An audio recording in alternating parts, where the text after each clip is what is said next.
자, 단어의 형성에 대해서 공부해 보도록 하겠습니다. 일단 기본적으로 단어의 형성과 관련된 개념을 살펴봐야 되겠죠. 형태소가 모여서 단어가 된다고 했고요.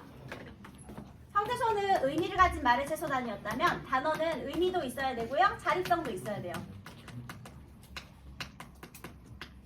근데 항상 이 자립성 때문에 문제가 되는 품사가 하나 있죠. 뭐가 돼요? 품사 중에서 자립성 없는데 품사로 꼽사리 낀 놈이 하나 있죠. 뭐 있어요? 조사. 그래서 이 조사가 항상 또 문제가 되고요. 그 다음에요. 어감과 어미에서 어미가 좀 독특하잖아. 그치? 왜 용어만 하나의 품사를 이루지 못하고 하나의 품사가 형태소가 하나가 아니고 왜 그것만 이렇게 짜게 지느냐. 그래서 어미를 그 굴절 접사로 보는 견해도 있고요. 그 여러 가지가 있어요. 그런데 일단은 기본적으로 우리 교과서에서 소개하는 문법 위주로 한번 내용을 정리를 해볼게요. 자, 일단 단어의 형성. 얘네들이 모여서 자립성을 가진 의미 있는 말의 단위를 우리가 단어라고 하는데요. 이 단어는 단일어, 그리고 또 뭐가 있죠? 복합어.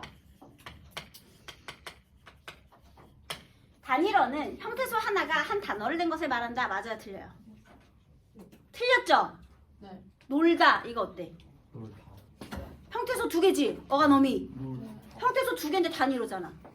자, 그러면 단일어는 형태소를 기준으로 하는 게 아니에요. 무엇을 기준으로 해야 될까? 단어의 의미에서 뿌리를 이루는 부분. 어근이 중심인 거야. 이제부터 여러분 어근으로 가는 겁니다. 선생님, 저는 아직도 어간어미 어근 접사가 구별이 안 돼요 하는 친구들 있죠. 그거는 순서가 틀렸어. 어간어미부터 생각하려고 그러니까 안 되는 거야. 이제 어근부터 한번 생각을 해볼게요. 어근 얘기하면서 어간 얘기까지 같이 할게요. 얘들아, 단일어는요 어간 하나로만 미안해요. 단어의 뿌리가 하나만 있는 것. 뿌리 하나로 이루어진 단어를 우리 단일어라고 해요. 그래서 예를 들면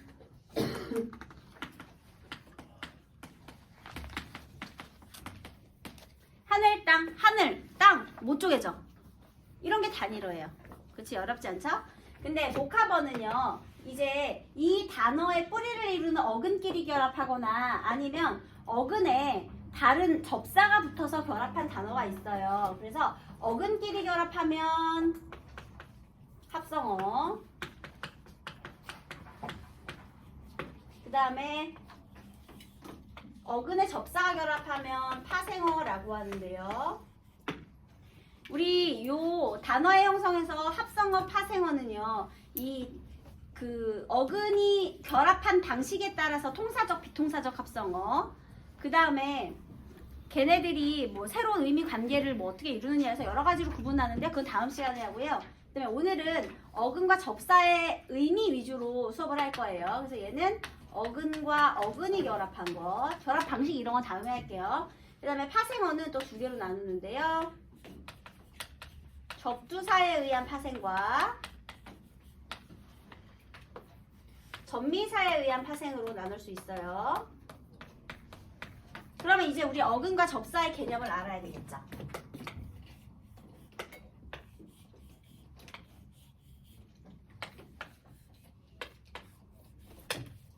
자, 일단 어근의 개념이 무엇이냐. 어근은요, 단어의 중심 부분이요. 단어의 중심 뿌리. 실질적 의미를 담당하는 중심 부분. 자, 그러면 접사가 중요해지겠네. 여기서 선생님이 자, 접사에 대해서 한번 알아볼게요. 자, 접사는요, 여러분, 이 어근에 붙어서 어근의 앞이나 뒤에 붙어요. 앞에 붙으면 머리도 접두사, 어근 뒤에 붙으면 꼬리미 전미사라고 하고요. 어근의 뜻을 제한하거나 아니면 더욱 강조할 수 있어요. 이런 기능을 하거나요. 아니면 어근에 붙어서 품사를 바꾸거나 아니면 문법적 변화를 수반하는 것. 어근의 문법적인 변화 아니면 품사를 바꾸는 그런 기능을 하는 것이 접사입니다. 참고로요, 어근의 뜻을 제한하거나 강조하는 기능을 우리가 한정적 기능이라고 하고요. 한정적 기능을 하는 접사를 한정적 접사라고 부릅니다. 그래서 품사를 바꿔줘요. 품사를 바꿔주면 우리가 지배적 기능이라고 하고요. 지배적 기능을 하는 접사를 지배적 접사라고 불러줘요. 그럼 자, 이것은 무슨 뜻이냐? 자, 어근의 뜻을 제한한다는 말은 선생님이 아까 전에 우리 풋사과라는 단어 있었잖아요. 사과의 앞에 붙은 풋이라는 접두사를 한번 생각을 해볼게요. 풋사과는 사과 중에 어떤 사과죠? 덜 익은 사과지. 사과 중에서 덜 익었잖아. 그러니까 뜻을 제한했네. 그죠? 그 다음에요. 여러분, 일찍이를 한번 볼까요? 나는 오늘 아침 일찍 집에 가고 싶다 그랬어요. 오늘 아침은 아니네. 오늘 일찍 집에 가고 싶다 했어요. 근데 거기다가 선생님이 일을 한번 붙여볼게요. 아, 오늘 일찍이 집에 가고 싶다. 어때? 품사 바꿨어? 일찍의 품사 뭐죠? 부사. 일찍이의 품사 뭐죠? 부사. 품사를 바꾸진 않았고요. 그 이가 붙음으로써 일찍이라는 뜻을 강조했죠. 일찍이나 일찍이나 똑같잖아. 그냥 강조한 거예요. 뜻을 더해준 거야. 걔네들은 전부 한정적 기능이죠. 자, 다시 말하면 접두사나 접미사나 둘 다 어떤 기능을 한다? 한정적인 기능을 할 수 있다는 거죠. 그래서 얘는 둘 다 한정적인 접사의 기능을 할 수 있어요. 자, 그 다음에요. 품사 바꾸는 경우는요. 예를 들면 먹다에 이를 붙이면 먹다 동사였는데 먹이 품사 뭐가 돼요? 명사 됐죠? 그게 접두사예요. 아, 접미사, 미안해. 접미사예요. 얘는 이제 한정적인 기능을 하거나 또는 지배적인 기능을 할 수 있게 된 거죠. 다시 말해서 품사를 바꿀 수 있는 건 뭐만 가능하다? 접미사만 가능하다. 왜냐면요, 우리 보통 뭔가 두 개의 단어가, 뭐 두 가지의 요소가 결합을 해서 단어가 될 때 보통 뒤에 거를 품사로 따르거든요. 근데 접두사는 앞에 붙었잖아. 그러니까 이제 품사를 감당할 수가 없어요. 물론 예외도 있기는 있습니다. 강마르다, 메마르다의 경우, 얘들아, 마르는 가능하죠. 마르다의 품사는 뭘까요? 동사지. 마르는 가능하잖아. 마른다 가능하잖아. 물이 마른다 되잖아요. 근데 거기다가요, 강마르다, 메마르다를 붙이잖아요. 그러면 이제 상태가 돼요. 강마른 상태, 메마른 상태죠. 강마르다가 깡마르다예요. 깡마르다, 그게 강마르다입니다. 그래서 가끔 이렇게 강마르다, 메마르다 딱 요거 두 가지 경우 접두사가 예외적으로 품사를 바꾸는 것도 있는데 그건 예외고요. 이제 예외는 잊으세요. 접두사는 품사를 바꿀 수 없어요. 알겠죠? 그냥 혹시나 말한 거야. 예외는 잊어. 얘네들은 이제 예외일 뿐. 접두사는 한정적 기능만 합니다. 자, 이렇게 해서 단어가 이루어져요. 자, 그러면 여기에 있는 이 어근. 어쨌든 간에 파생의 방법이든 합성의 방법이든 새로운 단어가 만들어진 거죠. 얘들아, 이 세상에 얼마나 많은 단어가 필요하겠니? 새로운 개념은 계속해서 생겨나고요. 이 단어도 굉장히 많이 늘어났다가 없었다가 계속 시간의 흐름에 따라 변화를 한단 말이에요. 그쵸? 그러면 새로운 단어가 이제 사전에 올라가야 돼요. 그쵸? 그치? 그런데 여러분, 어감과 어미의 개념을 잠깐 생각해 볼게요. 너네가 만약에 먹고를 사전에서 찾으려고 그래. 그럼 먹고라고 찾을 거야?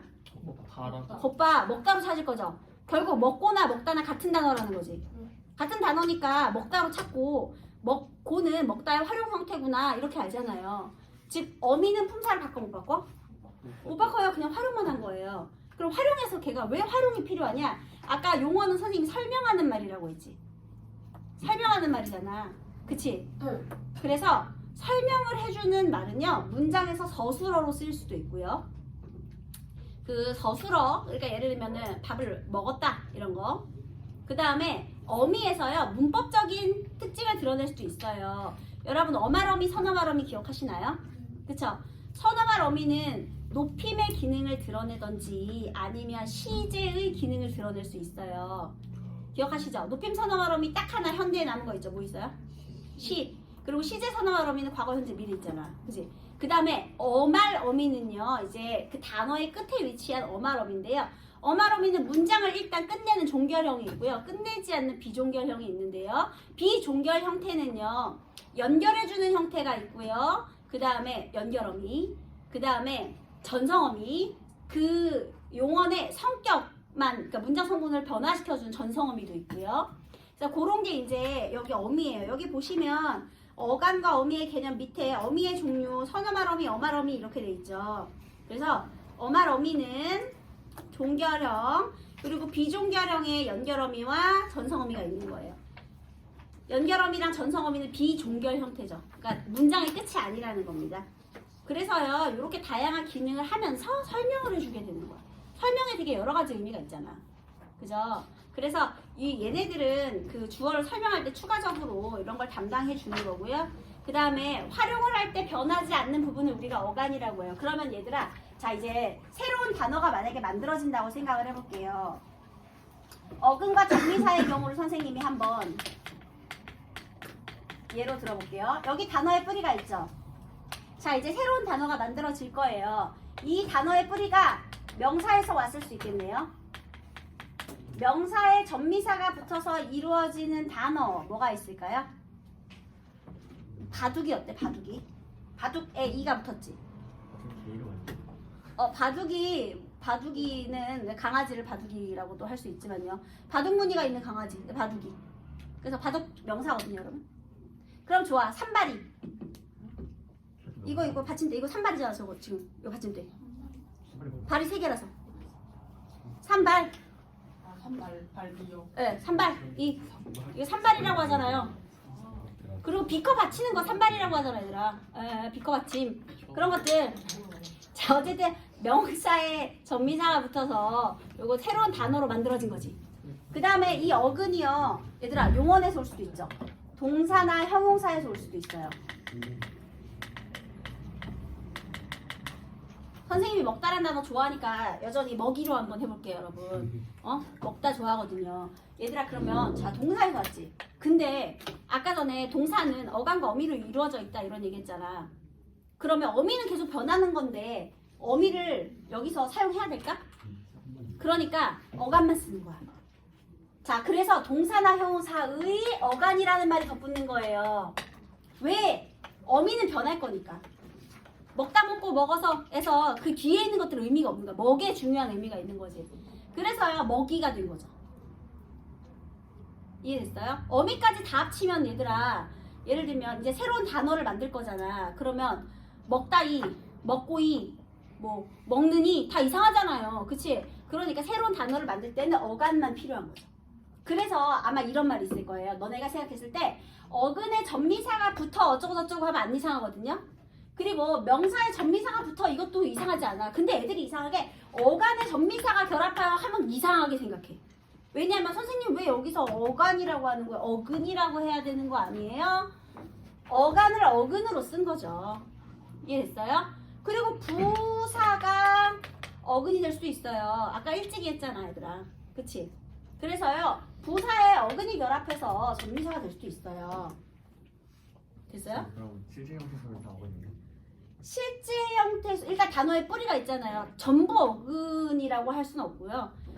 그 실질 형태소가 어근이다는 건 아니고 실질 형태소여야 어근으로 사용을 할 수가 있겠죠. 그죠? 그래서 의미가 있는 부분에 이렇게 문법적인 부분을 담당하는 전미사를 결합해서 중요한 거는 파생어를 만들어낸 거야. 파생어라는 건 이 단어가 만들어진 방법이 파생의 방법이다. 파생의 방법이라는 건 어근의 접사를 결합시켜 만든 단어이다. 어근의 접사를 결합해 새로 만든 단어, 그게 이제 파생어인 거예요, 여러분. 접두사가 앞에 오든 전미사가 뒤에 오든 얘는 중심 부분인 어근에 접사를 결합해서 새롭게 만들어낸 단어구나 해서요. 이제 접사라는 개념이 딱 등장하잖아. 그러면 그냥 무조건 파생어를 얘기하는구나 이렇게 이해하셔야 돼요. 알겠죠? 그럼 이제 어간에 전미사가 결합하여 이거 이제 안 이상하죠? 이제 안 이상하지? 그 어간을 어근으로 써준 거예요. 그럼 이제 명확하잖아. 그죠? 그래서 이런 거 있잖아. 짓밟다. 짓밟히다. 제일 많이 나오는 예시 단어죠. 어디까지가 근이에요. 근. 이 단어의 중심 뿌리는 어디에서 왔을까요? 맞아요. 여기에 왔어. 이게 뭐야? 어근. 얘들아, 너네 딱 봐도 짓밟히다. 이거 합성어야, 파생어야? 파생어지. 자, 밥 앞에 오는 이 짓, 이게 뭐가 되는 거야? 접두사. 그 다음에 희는? 전미사. 피동사동의 의미를 만들었어. 얘들아, 밟다, 짓밟다, 밟히다, 짓밟히다 전부 사전에 올라가는 거예요. 파생어니까. 자, 그러면 어디까지가 어간이에요? 짓밟히까지가 어간 다는 어미. 그래서 얘가 활용시키면 짓밟히다, 짓밟히고, 짓밟히면 이렇게 활용하는 거죠. 어간 어미. 그러면 너네가 짓밟히면 이런 단어, 짓밟히면은 사전에서 찾으려고 그러면 뭐 어떻게 찾을 거야? 짓밟히 다음으로 찾아야지. 이렇게 해서 만들어진 새로운 단어예요. 여기까지가 어근. 자, 그럼 다시 물어볼게요. 어근에는 어미가 포함된다, 안 된다? 안 된다. 어미는 빼야지, 변할 거니까. 걔는 뭐가 와도 상관없는 자리예요. 그러니까 어미는 빼야지. 그러니까 어간까지만 어근에 포함이 되는 거죠. 어미는 상관이 없는 자리예요. 그래서 어근과 접사 그리고 어간과 어미의 개념을 일단 머릿속에 명확히 아셔야 되고요. 그 다음에 우리 잠깐만 여기서 품사를 바꾸거나 문법적인 변화를 주는 것을 우리가 지배적 접사라고 한다 이런 말 했잖아요. 품사 바꾸는 건 어렵지 않아요. 그죠? 근데 문법적인 변화를 주는 것은 무슨 소리냐? 피동사동 전미사 말하는 거예요. 요거 문법적인 변화 이거 있죠? 이거 피동사동 때문에.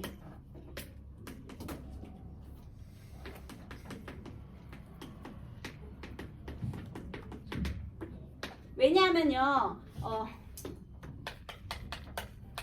수규가 수채의 멱살을 잡았다. 계급장 빼고 한 판. 계급장 떼고 한 판부터 누가 나이 많은지 아는 거예요, 여러분? 아, 그런 거구나. 선생님이 말한 건 아닙니다. 자, 이렇게 멱살을 잡았다. 하극상이 벌었습니다. 그런데 이거를요, 수채의 멱살을 주어로 빼볼게요. 수채의 멱살이 어떻게 됐죠? 어떻게 됐어요? 수규에게 그 다음 어떻게 돼? 잡, 히, 얻다 이렇게 되죠. 자, 그러면 잡았다, 능동, 잡히었다, 피동 이렇게 됩니다. 능동문, 피동문 이것도 나중에 배울게요, 여러분. 자, 중요한 건 여기에 전미사가 붙으면 더 능동사가 피동사가 됐어요. 여러분, 품사는 바뀌었게 안 바뀌었게? 동사 안 바뀌었어요. 능동사, 피동사 다 동사예요. 품사는 바뀌지 않았어요. 근데 다만 문법의 구성이 바뀌었죠. 여기서는 주어, 목적어, 서술어였는데 주어, 부사어, 서술어로 피동문으로의 문법적 변화가 일어났죠. 당하다의 의미가 됐잖아. 얘는 그냥 잡은 건데 얘 입장에서는 잡힌 거잖아요. 그러니까 이 문법의 변화를 수반한다는 말이 이제 무슨 소리인지 알겠죠? 이 말이 어려우면 문법적인 변화 이거 외워. 그냥 피동사동 전미사 때문에 나온 말이에요. 품사는 안 바뀌었지만 문법의 변화가 있기 때문에. 그래서 얘도 지배적인 기능이라고 하는 거죠. 이해됐어요? 네. 그래서 이렇게 하고요. 그 다음에 거기 3번, 바로 3번에요. 바로 3번이 아니라 여기 적두사하고 전미사의 종류 나와 있죠. 학교에 그 나오는 것들은요 외우셔야 돼요, 여러분. 여기에 내신 시험 볼 때 이거 다 외우셔야 돼요. 물론 수능 볼 때는 이게 본문에 설명이 있을 거야. 이게 분명히 수능에 나오면 본문으로 설명을 줄 텐데 이거를 내신 시험을 본다 그러면 쫙 외우셔야 됩니다. 특히 교과서에 이런 거 개념 설명되어 있는 부분은 100% 외우고 들어가셔야 돼요. 알겠죠? 네, 오늘은 여기까지 하겠습니다.